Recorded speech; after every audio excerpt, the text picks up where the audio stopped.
ചുമ്മാ നടക്കാനായിട്ട് അങ്ങ് ഇറങ്ങിയതാണ്. അപ്പം ഒരുപാട് കൈനോട്ടക്കാരും തത്തയൊക്കെ വന്നിരിപ്പുണ്ട് കേട്ടോ.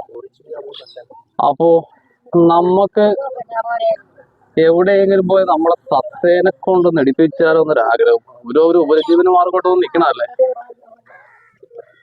അപ്പൊ നമുക്ക് കറങ്ങി തിരിഞ്ഞ് ഇവിടെ ചേച്ചി ഒരു തത്തയൊക്കെ ആയിട്ട് ഇരിക്കുന്നുണ്ട്. ചേച്ചി ഒന്ന് നോക്കിയാലോ. അപ്പൊ ചേച്ചിയുടെ അടുത്തേക്ക് ഞങ്ങളൊന്ന് നോക്കാമെന്ന് നിൽക്കുകയാണ്. എന്റെ പേര് ഷനോജി. അപമാനിക്കുന്ന മുതൽ മതി എന്നാദിച്ച ആളാണ്. രാത്രി 8 മണി കഴിഞ്ഞാണ് യാത്ര ചെയ്യേണ്ട. ചെയ്യാതെ കുറ്റക്കാരനാകാറുണ്ട്. താമസിക്കുന്ന ഗൃഹ സ്വസ്ഥതയല്ല, വീട് മാറ്റമുണ്ട്. നല്ലൊരു ഭവനം വയ്ക്കാൻ ആഗ്രഹമുണ്ട് മനസ്സിൽ.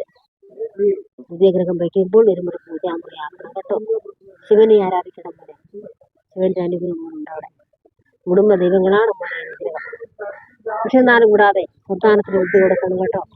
മോന് കിട്ടാത്ത ഭാഗ്യം പൊന്നു പോകാതെ ശബരിമലയ്ക്ക് പോകണം. ഇത് വേണം, ശബരിമലയ്ക്ക് പോകണം കേട്ടോ. ഭാര്യ മിത്രങ്ങളെ, ഭാര്യ ആൾക്കാരെ കീഴ്പ്പെട്ടിരിക്കുന്നത് കാരണമല്ല. ഒരു തീർച്ച മന്ത്രിയുടെ കാര്യങ്ങൾ മനസ്സിൽ ഉദ്ദേശിച്ചിരിക്കുകയാണ്. ആ ഉദ്ദേശിച്ചിരിക്കുന്ന കാര്യങ്ങൾ പരിപൂർണമായി വിജയിക്കും. തടസ്സങ്ങളില്ലാത്ത 3 കാര്യങ്ങൾ ഇപ്പോൾ നടക്കും. ഒന്ന് ഗൃഹസ്ഥാനം, ഒന്ന് പ്രസ്ഥാനം ഉയർച്ച, ഒന്ന് കുറച്ച് പൈസ എടുത്ത് കൈകാര്യം ചെയ്യേണ്ടത്.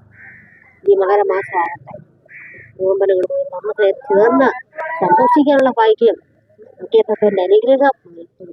ചേച്ചി നോക്കി പറഞ്ഞതൊക്കെ ഏതാണ്ടൊക്കെ ശരിയാട്ടോ. എല്ലാ കാര്യങ്ങളും ഞാൻ ചാനൽ ഇട്ടിട്ടില്ല കേട്ടോ. കുറച്ച് കാര്യങ്ങളൊക്കെ ചാനൽ ഇട്ടിട്ടുണ്ട്. ഒരു ഉപജീവന മാർഗമായിട്ട് നിൽക്കുന്നതല്ലേ. നമ്മൾ അഷ്ടമിക്ക് എത്ര രൂപ അടിച്ചു പൊളിച്ച് തരണം. അപ്പം നിങ്ങളും ഒന്ന് കൈയൊക്കെ നോക്കണം കേട്ടോ. കുറച്ച് കാര്യങ്ങളൊക്കെ അറിയാൻ പറ്റും. പറയണതൊക്കെ ഒരുപാട് കാര്യങ്ങൾ സത്യം കേട്ടോ.